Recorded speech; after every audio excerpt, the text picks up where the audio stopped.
we can only imagine the Singapore of 2065. But we do know that by 2065, Singapore must be a very different place than it is today. In its second half-century, Singapore will face daunting challenges. A rapidly growing and aging population, a battle for economic survival, and accelerating climate change. How Singapore meets those challenges will decide its future.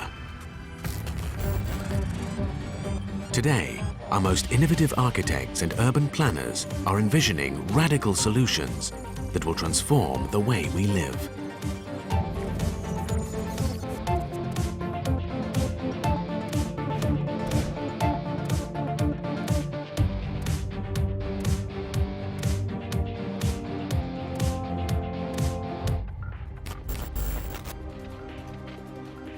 The Singapore of the future will be the city of our dreams.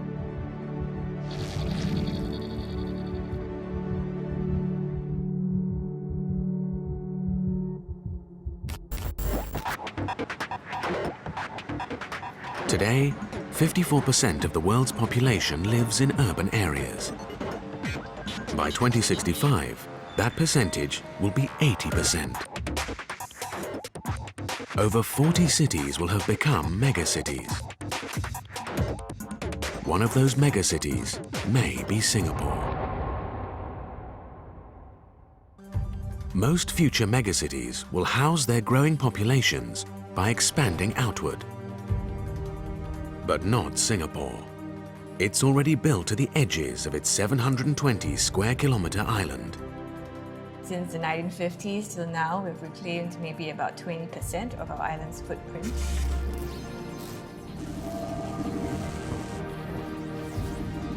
But there is a limit. We can't keep reclaiming land. With so little land left, Singapore needs to find a solution, and fast.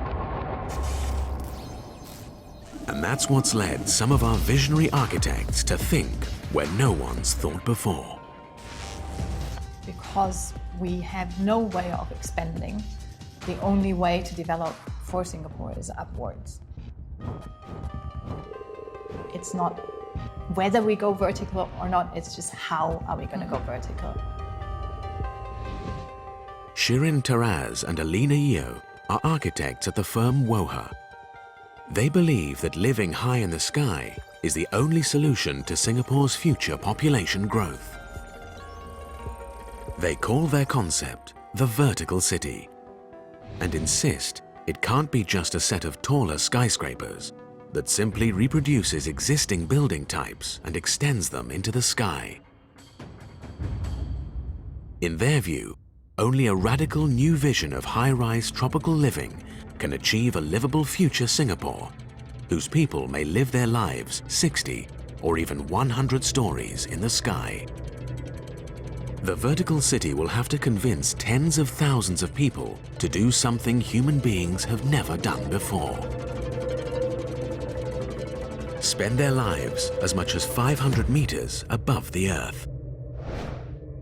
Not an easy task, since many Singaporeans can only imagine a vertical city as a kind of giant public housing block in the sky.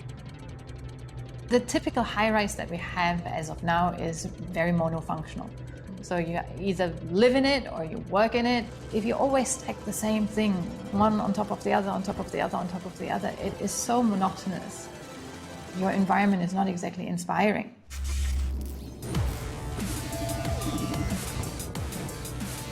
We know that we have all the capacities to build very high buildings.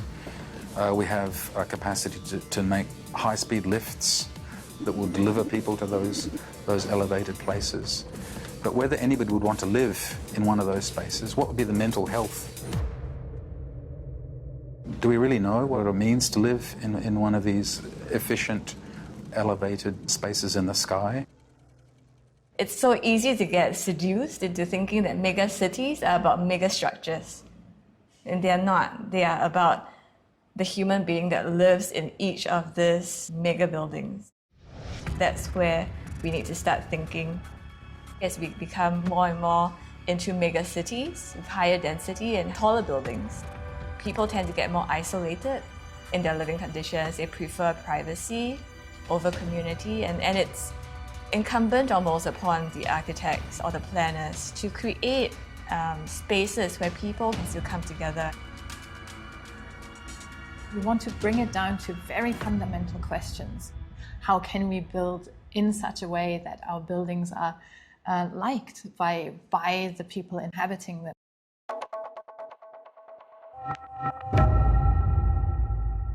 Designing a home in the sky for an earthbound species will be challenging enough. But the vertical city's architects must also create a home for all Singaporeans.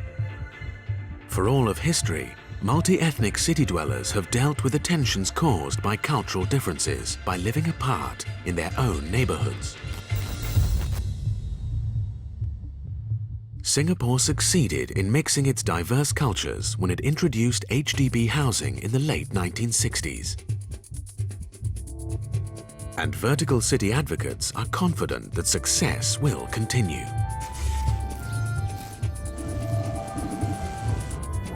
We took a very careful approach to make sure that the different races and of different culture will be able to intermix within that particular development. Today we built public housing of 55 stories. They are all designed with a mind of mixing the different ethnic culture, so that they can blend together and not have any segregation. So to build 100 stories is no different. But the vertical city's people won't just be ethnically diverse. Many of them will also be old. Singapore's population is rapidly aging. In 2065, 1 out of 2 may be over 65.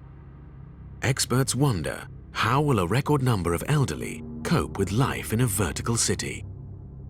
A city which is well designed for an aging population is a well-designed city, full stop.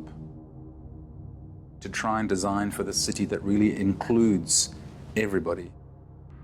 As designers, it's a reminder and the way in which cities, historically, the best cities are inclusive cities, socially inclusive cities. The architects of Singapore's future must create a new world.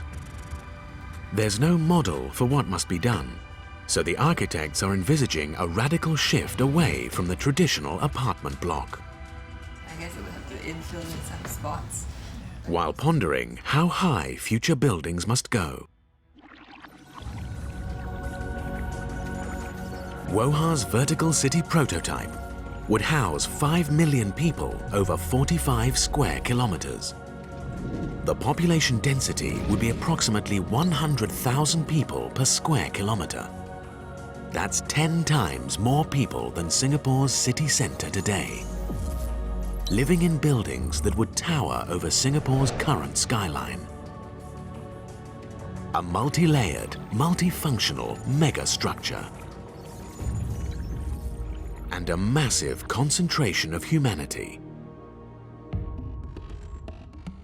But experts believe that despite its size, the vertical city could also be a community.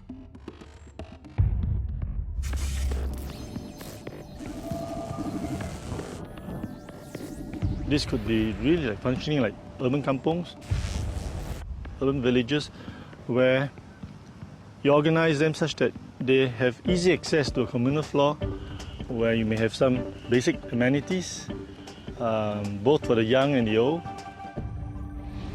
Creating urban villages in the sky will require recreating today's living spaces hundreds of meters above the ground. So it's critical we better understand how we use and connect these new elevated neighborhoods.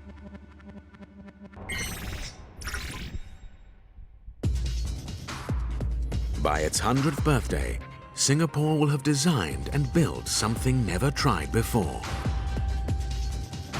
An urban infrastructure some 100 stories high, But how will its residents like living in the sky?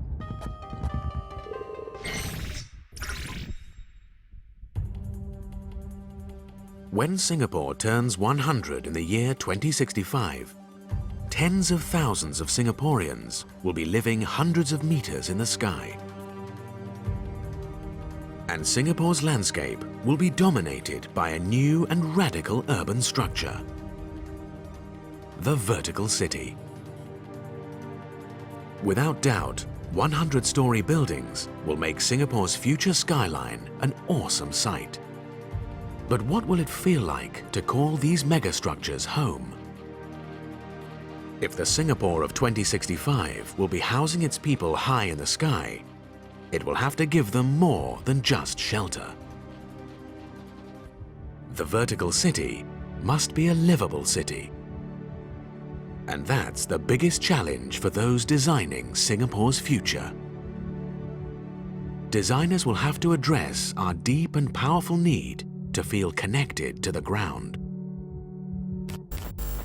There's something intrinsically human about moving over the horizontal plane, because as human beings we still can only walk horizontally, and the whole vertical movement is not quite ours. And so all communication areas, congregation areas, communal spaces are typically horizontal. You stroll along a boulevard, you walk along a street, you walk along a river, you walk. You hardly ever have deep and meaningful conversations as you climb the stairs or are in a lift. So those horizontal spaces as community and public spaces are absolutely crucial for human beings to live together. To create a livable city that attracts residents from the ground into the sky will require a radical shift in thinking. Trained for planning in 2 dimensions on the ground, future urban planners will have to envision entire neighborhoods relocated from the horizontal plane of Earth into the vertical dimension of sky. For the first time, they'll have to think in the 3rd dimension. You have to elevate current urban planning, which is still a very 2-dimensional way of looking at the city. You have to elevate that into the 3rd dimension. So we can no longer say this is an industrial zone and this is an agricultural zone and this is a residential zone, because I think all these things need to be stacked vertically on top of each other. Was this one an idea of? This is an idea of overlay. The architects envisage layers of public space interspersed with residential and commercial layers within the structure. A vertical city really has multiple layers. So we're talking about multiple ground levels. On which we then have maybe a residential component, then maybe on another layer we have an office component, on an interim layer maybe we have the schools, on another layer maybe we have healthcare facilities. So rather than the conventional city that is spread out, we're taking the city and we're stacking it vertically. But do the experts know how the residents will react to this new layered space?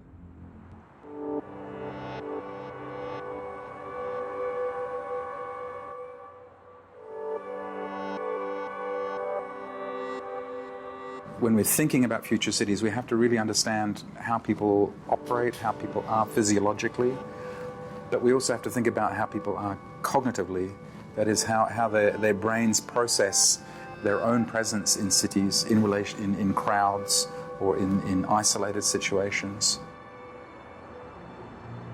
This is no trivial fact, because we're inventing a new kind of public space. These are the eye tracker glasses. There are 3 cameras. One is outside, and there are 2 cameras down here. To better understand how the human brain might process a complex new environment, researchers turn to the closest multifunctional and multi-layered space available: shopping malls.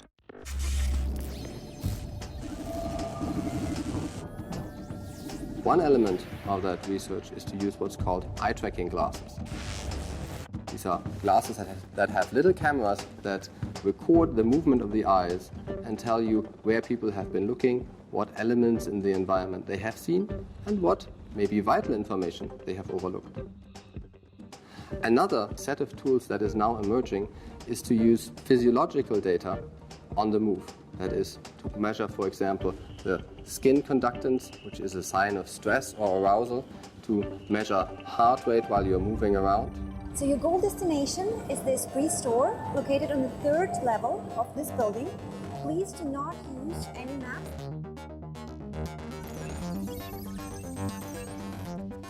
So we're studying spatial cognition.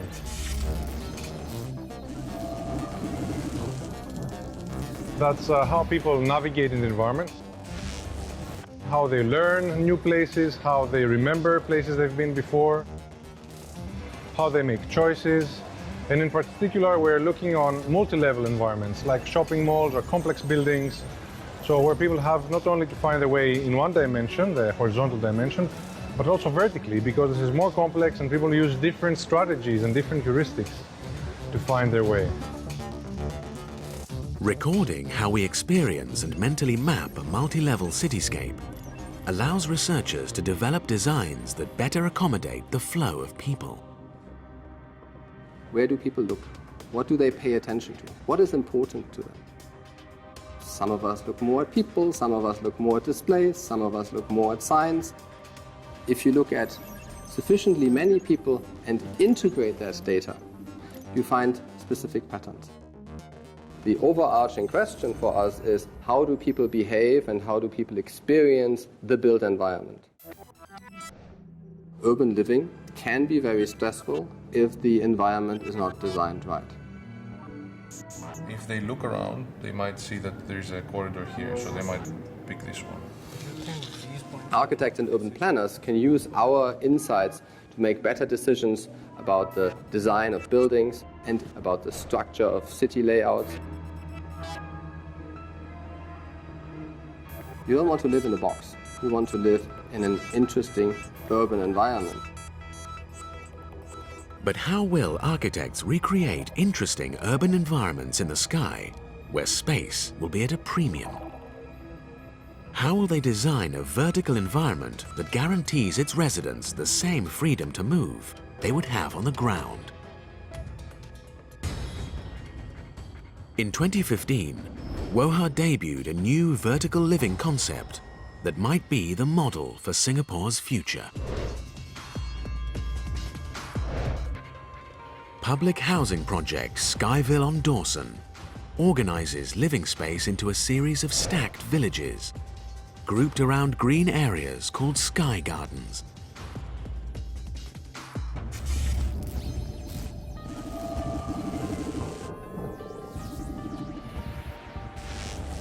They break down the overall volume into towers.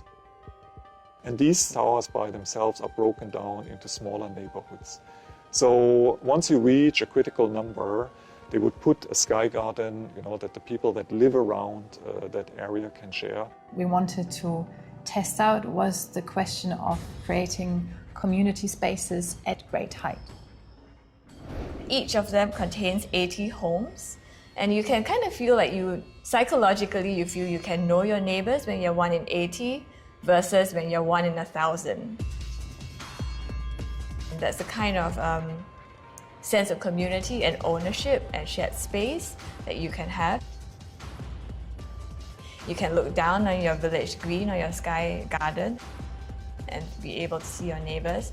Your children can have play there, you can call them back for dinner and things like that. Horizontally linking the layers created more living space, a strategy Woha employed on a larger scale in its vertical city prototype. And as we get more vertical, it is also very crucial to become more horizontal. In the vertical city, the ground layer multiplies upward into massive horizontal platforms. The horizontal platforms are built every 20 stories to provide public spaces and transportation normally found on the ground. Underground subways are elevated into the sky. For instance, you could have a whole public street that interconnects different buildings. And people can get from this building and this development to the other one. And that could incorporate your public transport systems. So the version of the MRT that we have today could take on other forms of people mover systems that bring you from point to point. In a way, the connectivity between the buildings, whether at different levels, diagonally or horizontally, is an important aspect of vertical cities. That can be through walkways, that could be through roads, that could be through light rail, connecting between all the different buildings to make sure that the mobility between these few buildings are enhanced. But replicating and connecting a horizontal world in a vertical city won't be easy. Designing sky living to be as livable as possible will require more than just creating and linking space. It will mean understanding how human beings experience and move through their living space.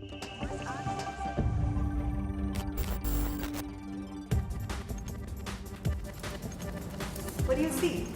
I saw people walking around mainly. Do you like the streets? If there is no car, it's fine.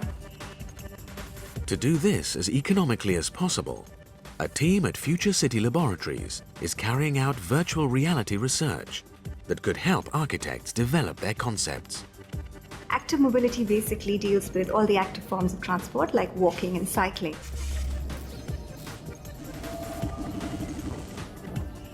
What we're trying to understand through our research here, how can we design better cycling infrastructure so that people make the choice to cycle? Oh, I prefer this part. Why? Yeah. No pedestrians, no cars. Virtual reality goes beyond simply visualizing possible futures.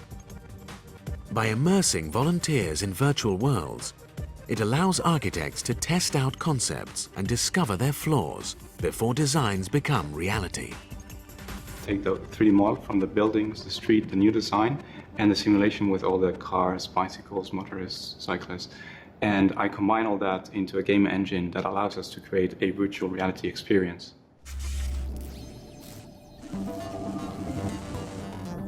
It gives you the sense that you're in this virtual world and that whatever you're doing is going to have repercussions. You can bike through a redesigned cycle lane and then we can understand people's reactions to these newly designed streets. Yeah, you enjoyed your experience. As cities evolve and they get more vertical, we want to encourage people to have a exercisable environment, and that's what we're trying to achieve here. Second street with the bicycling lanes? Yes, I will. And we want to also understand how this remains a viable, attractive mode of transportation and is not in conflict with all the new future mobility systems. So that's the larger goal of the project.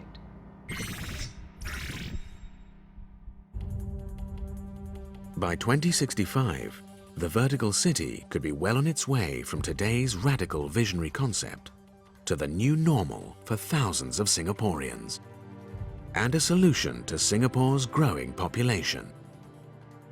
But only if its designers can eliminate a dangerous flaw. They've discovered that their city in the sky has a dark side, and that it could actually do a future Singapore more harm than good.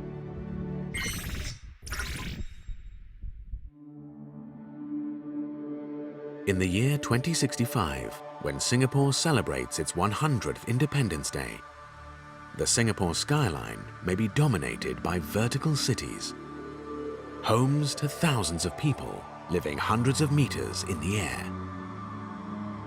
These vertical cities could solve Singapore's population problem. But they could also make another problem much worse: climate change. Until 2065, we should be seeing a rise in both average temperatures as well as for maximum temperatures and minimum temperatures. The bottom line is Singapore is going to get hotter.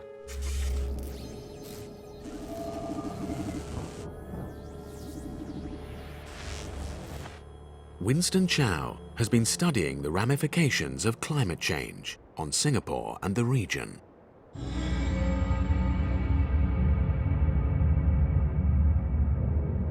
Currently, the maximum temperatures we can expect to get in Singapore is about 35 degrees Celsius.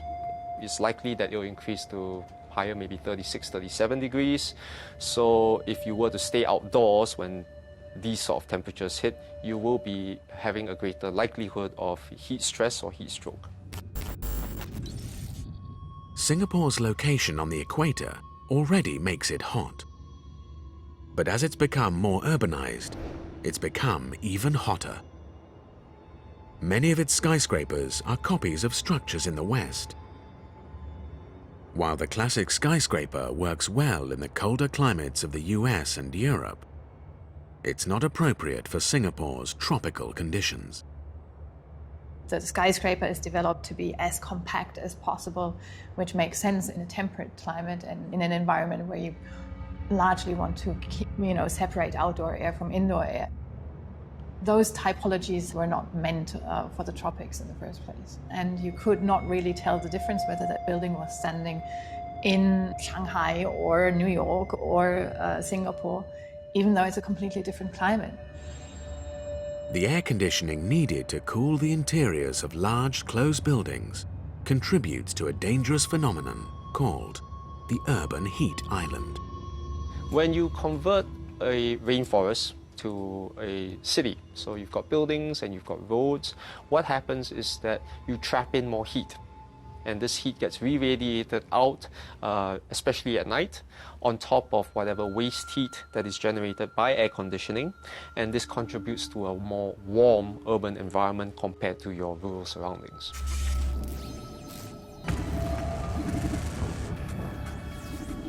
Dr. Heiko Eit has spent 10 years in Singapore.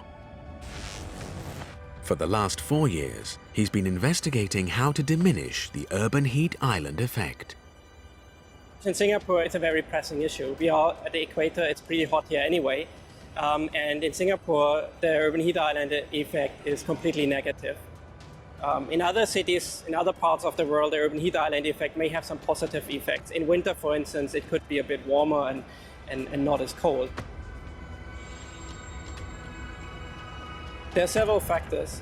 One, of course, is radiation. At the moment, we can feel it. The sun is shining. It feels quite hot. That's radiation. The building, during the day, they expose the sunlight. They heat up. And at night, they're basically releasing this heat into the environment.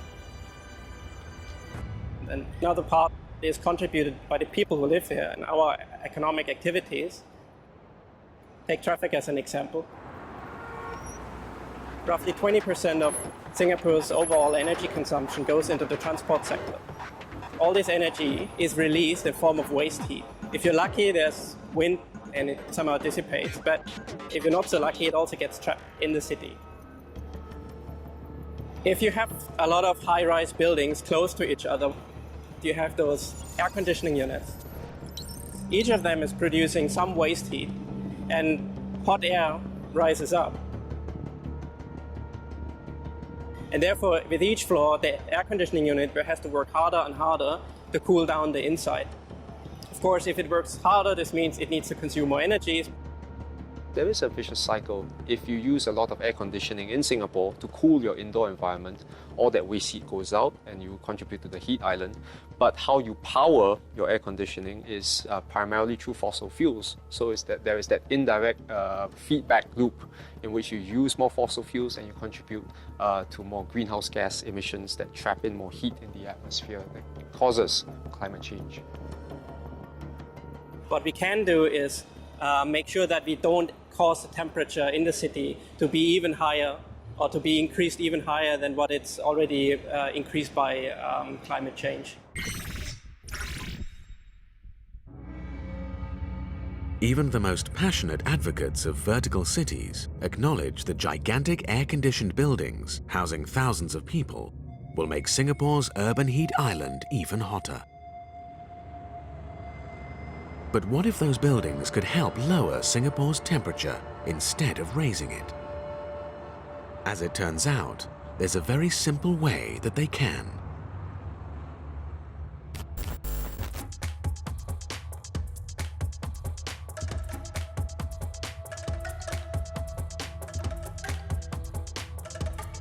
researchers discovered that the temperature near trees and vegetation in the city was 2 to 3 degrees lower than the temperature in areas without vegetation.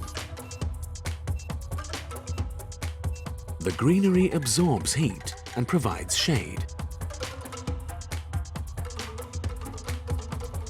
as well as removing carbon gases that contribute to climate change. Greening Singapore has already proven beneficial. Thanks to a national tree planting campaign in 1963, Singapore is now known as a city in a garden. 50 years later, in 2013, WOHA took greening a building literally to the next level, in the Park Royal on Pickering. A test case for how the vertical city of the future could be kept cool without increasing the urban heat island. This building incorporates 15,000 square meters of greenery, which is twice the footprint of the plot and roughly the same size as the adjacent park. We integrated about over 50 different plant species in these gardens and in these green features. So by integrating greenery within the building, we achieve many things. On one hand, it helps to combat the urban heat island effect. It also helps to shade the building in parts. It also helps with entirely different kind of non-technical aspects.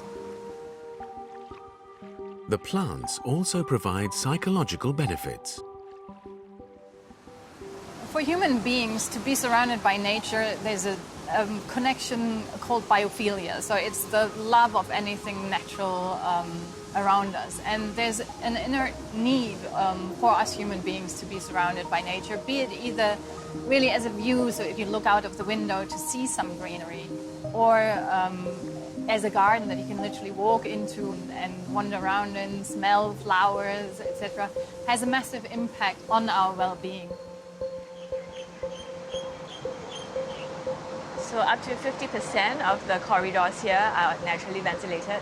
It's all part of a passive design strategy where we incorporate greenery as well as fresh air. Like a natural ecosystem, the plants don't consume any energy. So all of these sky gardens are actually self-sustaining with minimal resources needed. I think we'll definitely let it grow out some more, but not in a sense of like overtaking the building entirely. Park Royal demonstrates a greening concept that could go mega in the future.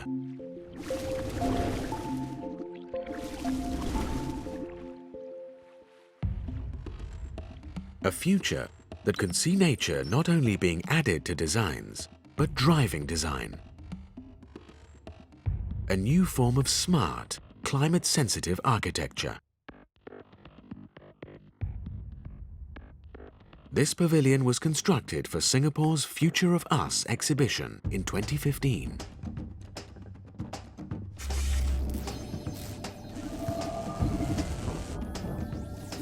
Because it was a great opportunity for us to design a structure that also expresses the idea of what the future might bring. Local climatic conditions dictated the design of the structure.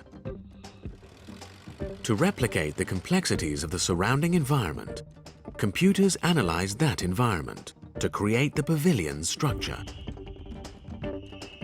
Computational design allows you to calibrate the facade of a building very much to the environmental forces that it is exposed to. Computers not only shaped the overall facade, but designed each unique panel. You see these panels, they're all perforated in various ways.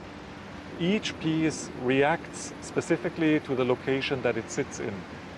They close in parts of the structure where you want to keep the sun out, and they open up in areas where you want to bring in prevailing winds to achieve a good cross ventilation. So it's almost like an artificial foliage that you walk under.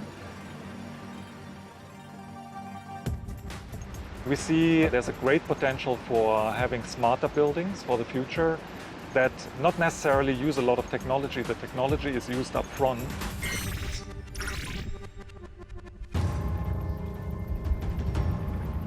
Greening the vertical city would cut down its need for air conditioning, making it a livable space for its residents, while not making the city hotter. But futurists must do more to make the Singapore of 2065 a livable city. By then, a growing population will be creating travel gridlock on a scale unimaginable today. Unless the city re-envisions where its people live and work. So the Urban Redevelopment Authority has already begun developing 4 regional centres, where people can live and work without commuting across town.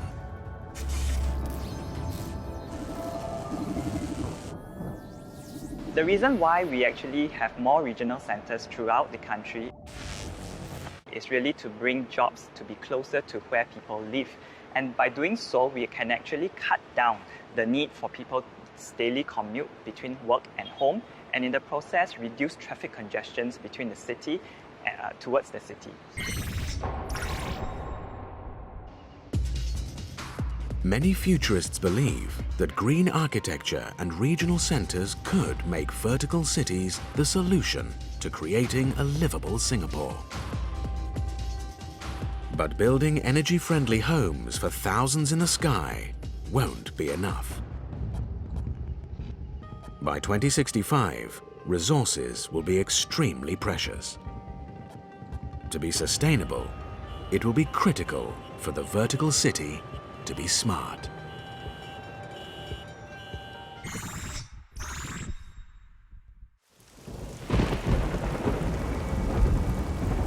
As it enters its second half-century, Singapore is facing a looming crisis of expanding urban growth and relentless climate change. Those 2 challenges will put stress on the resources the vertical city will need to survive. The vertical city of the future will have to do everything it can to sustain itself. If you want to create a future that is livable, then there's no other way than to make it a sustainable future. Well, sustainability really is to be able to build in a way that preserves resources for the future generations as well. So it's thinking about the future by building sustainably today. You need to be able to find models where people can live in such a manner that not only they can live like that for many years, but future generations, their children, their children's children, can still live in these environments.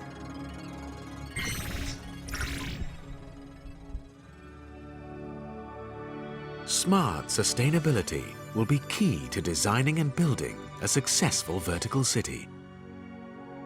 And not just in managing resource consumption. The vertical city itself must be smart. By 2065, all of Singapore could be managed by an integrated super app called Virtual Singapore. A digital platform that will make it possible to navigate the highly complex vertical city.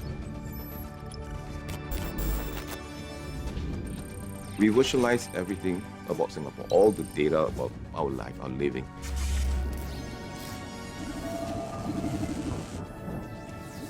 Virtual Singapore is an ambitious program. It's something that we have not done, and we look around, we don't find anyone doing. So it is sometimes like pathfinding. Virtual Singapore aims to build a 3D map of Singapore by collating data previously scattered in various government agencies into a single platform. Data that details the city's infrastructure, its buildings, roads, and utilities. The app designers are also developing their own tools to aid mapping the city. They're using hand-phone cameras to take photographs of precisely surveyed points in the city, like streetlights and fire hydrants. By triangulating those photographs using a computer algorithm, they're able to precisely model the virtual city.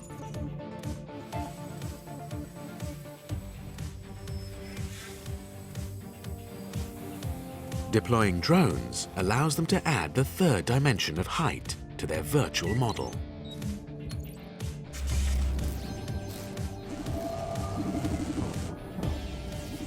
What we want to do is to bring together in one single place all the 3D models of the city, and in that single place and platform that we provide a so-called common playground where we can produce applications out.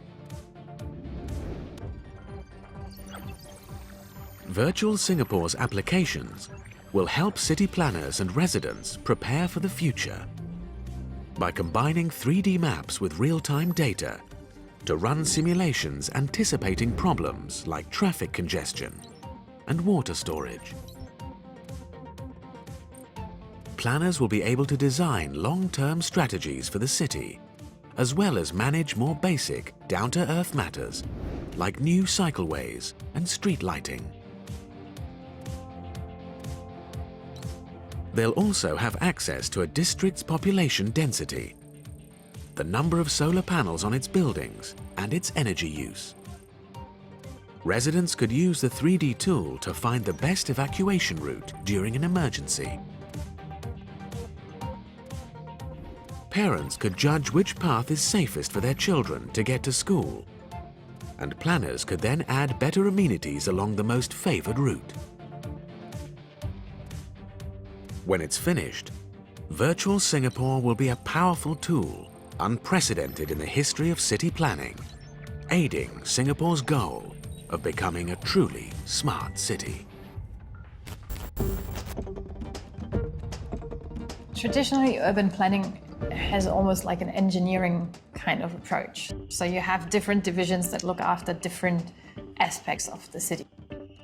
You look after transport, you look after the height of a building, you look after the sewer system, you look after power supply.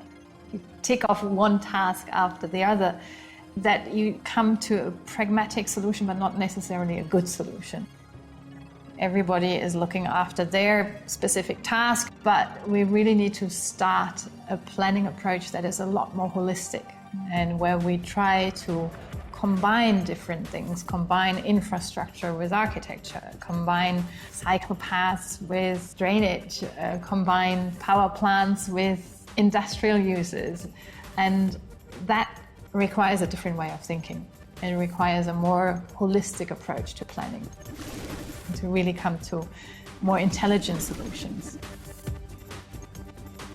The vertical city can only be implemented with holistic thinking. If holistic planning and sustainable architecture help Singapore overcome the challenges facing it, the nation could become a beacon for other megacities in the region.